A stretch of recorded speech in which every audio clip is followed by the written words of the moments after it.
I never imagined that one day my own parents would look me in the eye and tell me that my children were not welcome in their home. And then, there I stood, in the kitchen, holding the phone, stunned. Thanksgiving was just a few weeks away, and my mother's voice rang out, strangely gentle. "Honey, I want to talk about Thanksgiving this year." My heart warmed for a brief moment. No matter how stressful the years had been, I always looked forward to family gatherings. The kids, Melanie and Leo, loved their grandparents, despite the distance between them. "Of course, Mom. What's the plan?" I asked, already imagining a house filled with the smell of roast turkey, cinnamon, and the warmth of a family reunion. A brief pause that made me shiver. "Well, we're doing it a little differently this year. Just a small meal, just for the adults. Something more intimate." I frowned. "So, no kids?" Another pause. My mom hesitated before answering.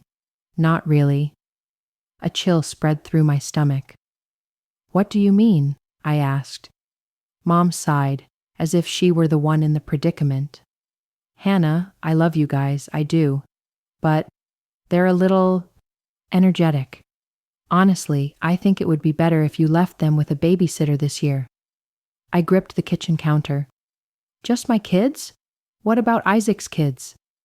Isaac, my older brother, the golden child in our eyes, always right, even when he was wrong. My mom hesitated, and then I knew. "Isaac and Sandy will bring their sons," she admitted. "But you know, they're more well-behaved, more polite, more comfortable at the table." A wave of anger rose up inside me. I felt slapped, as if the ground beneath me had shifted. "They're just kids, Mom," I said, my voice choking.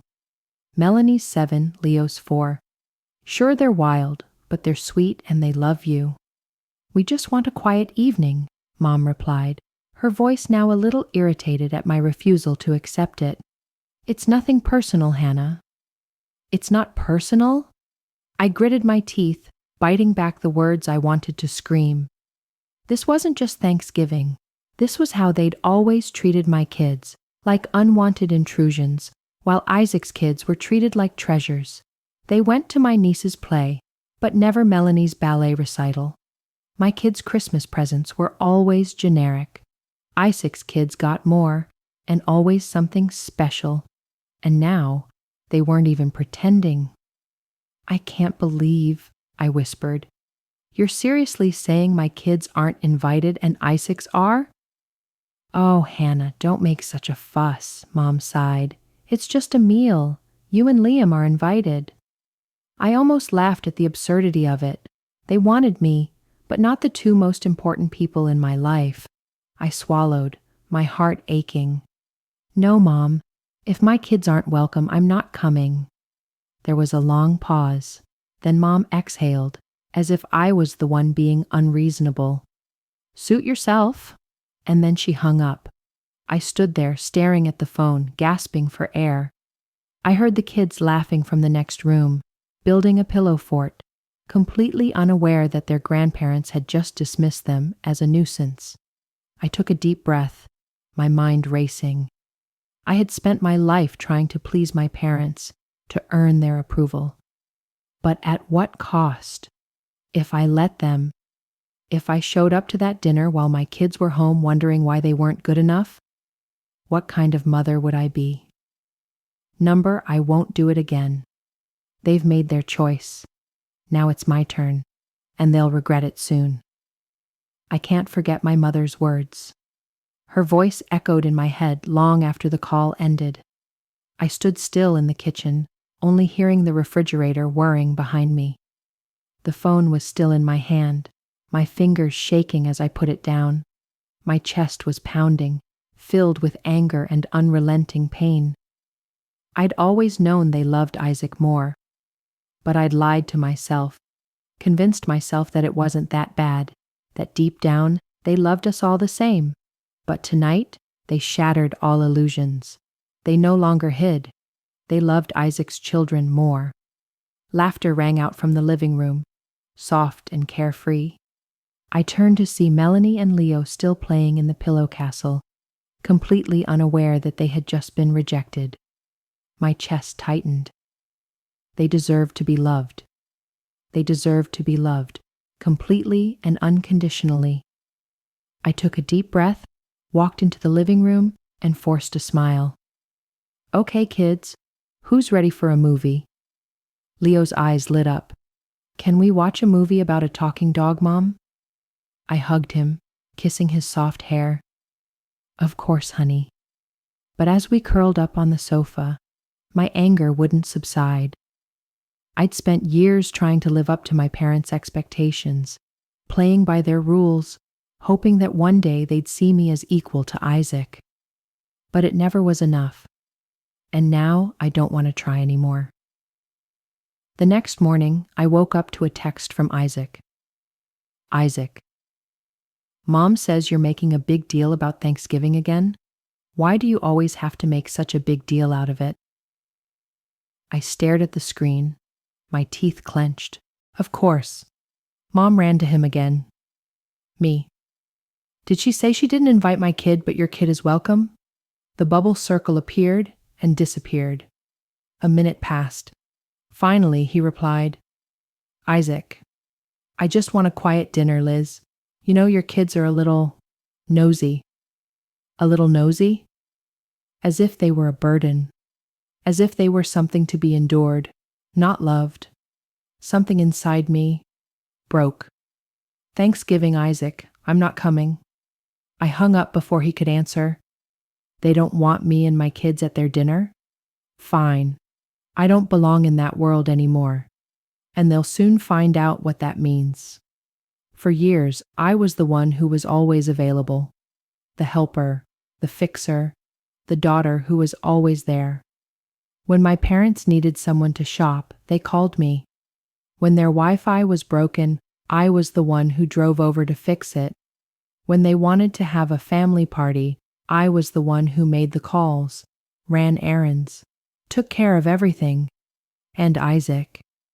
He was the favorite, doing the least, but getting all the praise.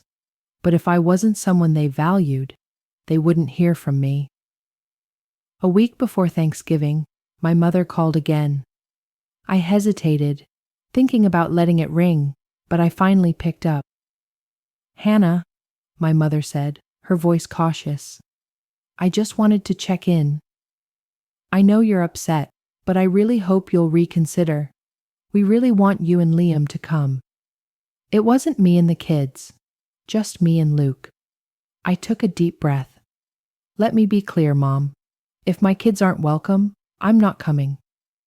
Mom sighed heavily, as if I had tired her out. I don't understand why you're so stubborn.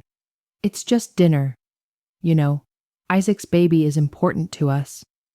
And there it was, the final, most painful confirmation that my children, the two little people I loved more than anything, would never be enough for her. I clenched my teeth. I see where you stand now. I won't bother you anymore. Hannah, don't be like that. I hung up before she could finish. This time, I didn't cry. I started with the little things. That weekend, when Dad called to ask for help installing a new TV, I let it go to voicemail. When Mom texted me to pick up medicine, I left the message unread. For years, I had been the person they could count on, always available, always reliable. Now I wasn't. And they noticed right away. By Thanksgiving, I had ignored 12 calls and 6 texts. That morning, I got a text from Isaac. We're really hurt that you're ignoring us. Are you really going to let it go that far? Me. It went too far when they said my kids weren't welcome. He didn't answer. I silenced the phone and turned back to my real family. Melanie and Leo sat at the table, helping Liam stir the pie dough. They were both covered in flour, laughing hysterically. This was our Thanksgiving. And for the first time in years, I felt at peace. But what I didn't know, my parents weren't done yet. and their next move would be something I would never forgive. Thanksgiving morning was peaceful in a way I hadn't felt in a long time. No rushing to get the kids' outfits ready. No worrying about perfect side dishes. No looking at the clock in fear of being late. Instead, we lived in our own world, a house filled with laughter, the scent of pancakes and maple syrup wafting through the air. Melanie and Leo took turns stirring the batter, while Luke flipped the pancakes with a carefree attitude, making the kids laugh every time he nearly dropped one. And for the first time in a long time, I felt truly free. Then my phone rang. I looked at the screen. Mom. I let it go to voicemail. A minute later, it rang again. Then it rang again. Luke looked at me, worried. Do you want me to turn it off? I hesitated, then shook my head. If it's urgent, you should at least know. I swiped my hand to answer, keeping my voice cool. What's up, Mom? Ah, finally picking up, she snapped. I guess you're sitting at home mopping while we're having a wonderful dinner. I sighed. If you're calling to brag, I really don't have time. No, her voice was sharp. I need to ask you something. I narrowed my eyes, tired. What else, Mom? Have you canceled your credit card? The room suddenly stopped. I turned away, lowering my voice. What did you say? Your dad's credit card. The one we use for groceries, gas, necessities. It declined this morning. A cold feeling rose up in me. The card she was referring to wasn't theirs.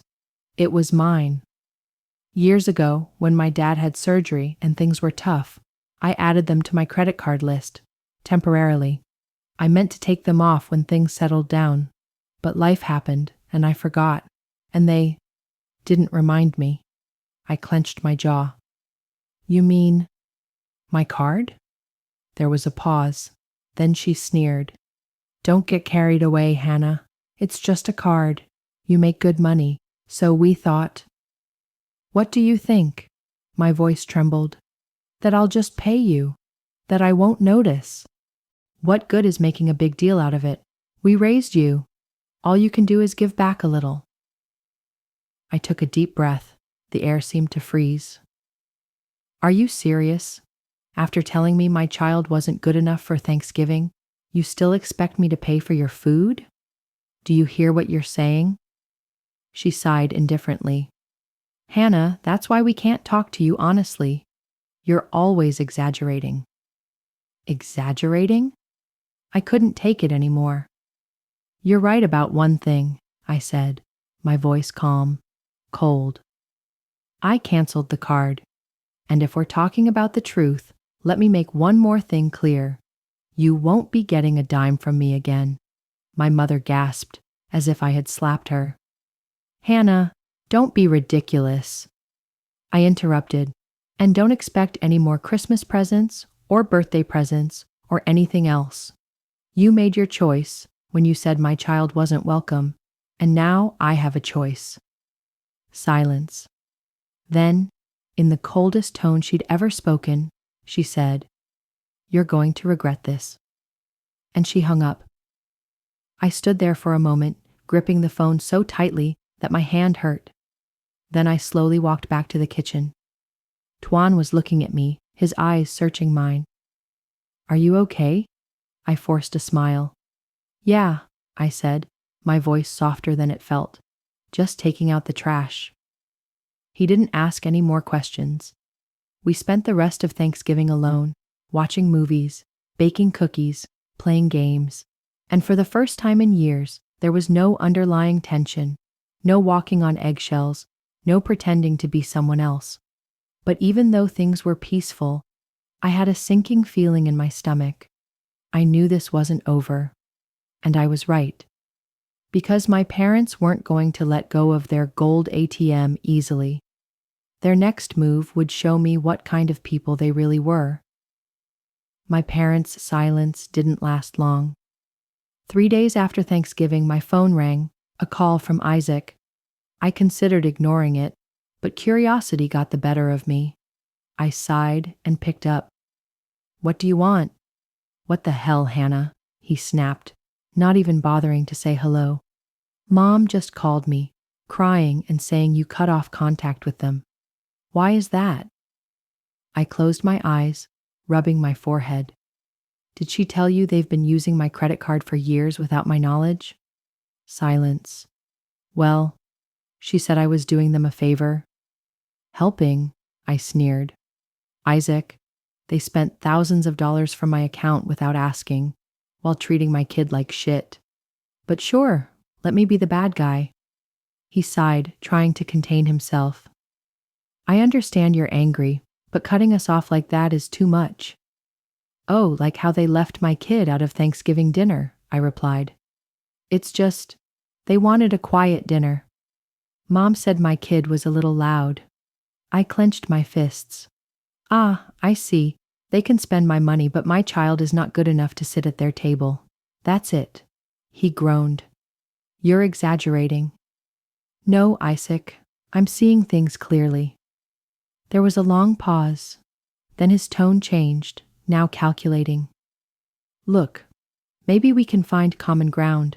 If you continue to help them, but within limits, a certain amount every month, then people won't get hurt by misunderstandings." I smiled faintly. "So you want me to keep sending them money after they say they love your kids more than mine?" "That's not true, Anne," he muttered. "They said so, Isaac." Silence. After a moment, his voice hardened. "Fine. If you want to be selfish, that's your right. But don't expect Mom and Dad to forgive you anytime soon." I pursed my lips and shook my head. "I'll be fine." And I hung up before he could say another word.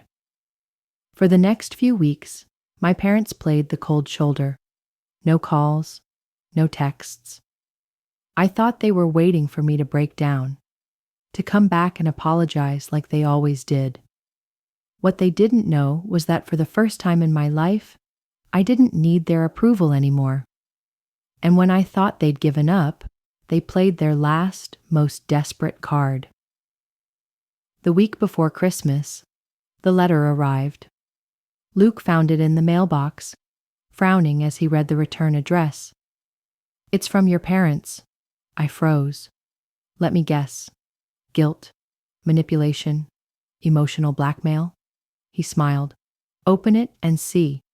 I took the envelope, my stomach twisting as I tore it open. Inside was a legal document. I held my breath as I read the words.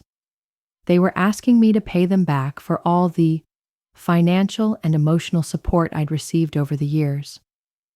I laughed in disbelief. Surely they're kidding. Luke took the letter and flipped through it. "They're asking me to pay you back for your upbringing, for all the financial sacrifices they've made." He looked up, tense.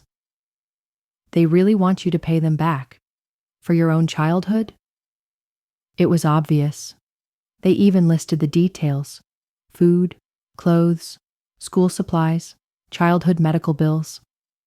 And at the bottom of the page, total, $78,542. I was stunned. "They really think I'll pay almost $80,000? Luke sneered. "They're desperate." I exhaled, anger rising inside me. This wasn't about money. This was control, a last-ditch effort to pull me back under their control. I looked at Liam, determined. I think it's time I met them. The next day, I drove to my parents' house, the letter in hand. I knocked on the door. When my mother opened it, her face immediately changed color. "Ah, you finally remember where we live?" I didn't respond. I held up the letter. "Do you really think this will work?" She crossed her arms. "It's only fair." I laughed coldly. "Fair?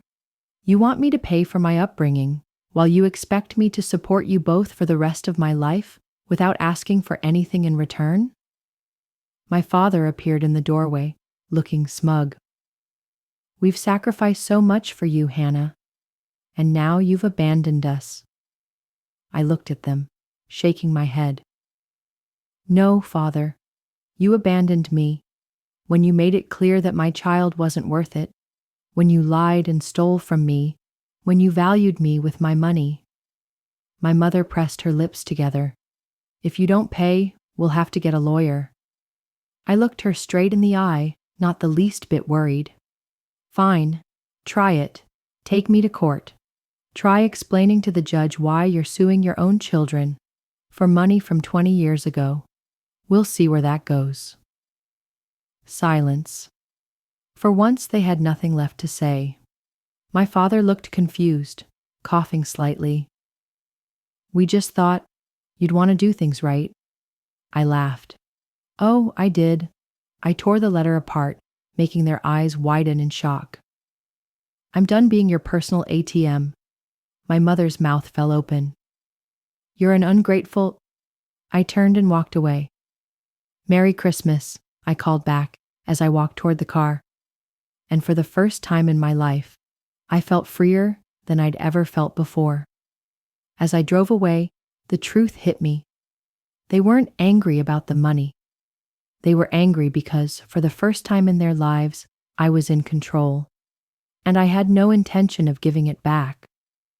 I had thought that, after tearing down their unreasonable demands for money, my parents would back down.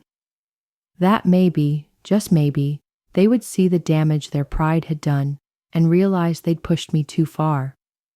But people like them don't change. They escalate. It started small, a text from my mom, 2 days before Christmas. "Mom, Hannah, this is ridiculous. We're family. You can't back out over a little argument." I ignored it. The next day, another message. "Mom, I forgive you. Come home for Christmas dinner. Pretend it never happened." I almost laughed. They forgave me? A few hours later, Isaac texted, "Isaac, they're really upset, Hannah. Just say sorry and it'll be over." I rolled my eyes. To him, I was always wrong. I texted back, "Me. Upset? They're not upset about stealing from me or saying my kids don't deserve to sit at the table. They'll get on with it." I pressed send and then blocked his number. Then it was Christmas Eve. Luke and I had just finished decorating the tree. Sophie and Max were in their pajamas dancing around the living room, too excited to sleep.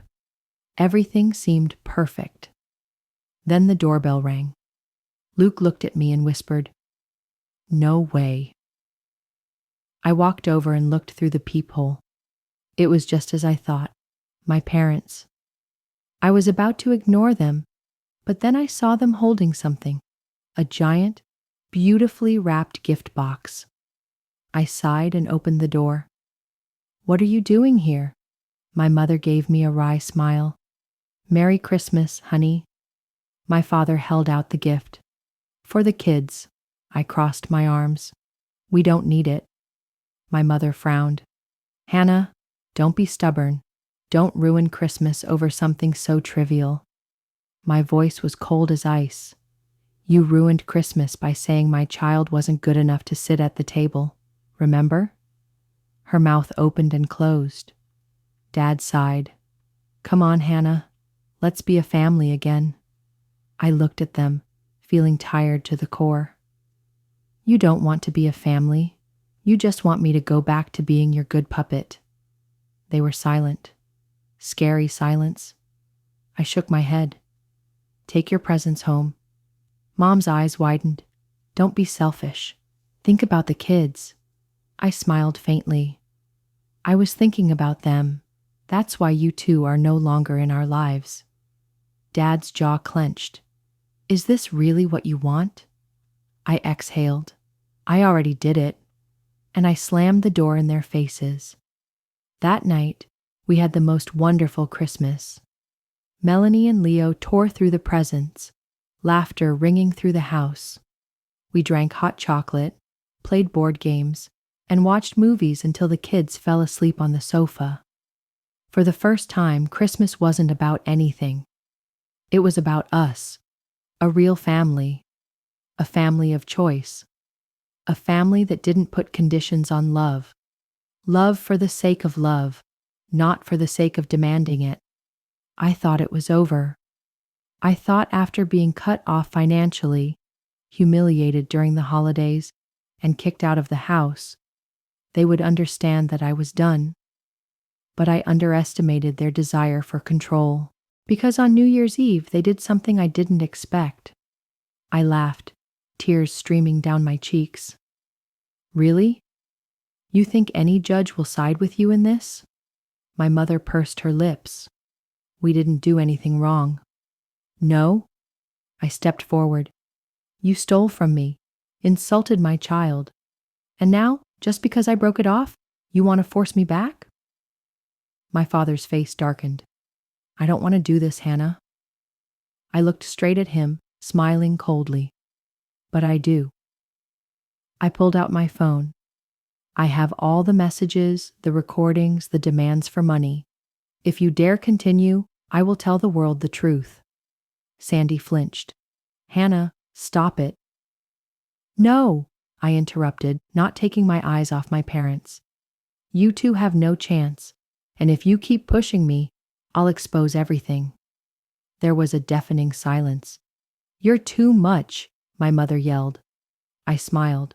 No, Mom, I finally know how to stand up for myself. I walked into the house, my hand on the door. Happy New Year. Then I slammed it shut. They didn't dare pursue the legal threat. They knew they had nothing. They knew they had lost. In the weeks that followed, I didn't receive any text messages or phone calls, and for the first time I felt truly free. The pressure to please them, gone. The spiral of guilt and manipulation, gone. A few months later, on a sunny spring afternoon, I sat on the porch, watching Melanie and Leo chase soap bubbles. Luke handed me a glass of lemonade and sat down next to me. It's so quiet, he said. I nodded. Yeah, it feels good. He smiled mischievously. Do you think they'll come back? I took a sip, watching the kids laugh. It doesn't matter, I said. Because you won. I have my kids. I have a real family. And I will never let anyone make them feel unloved again.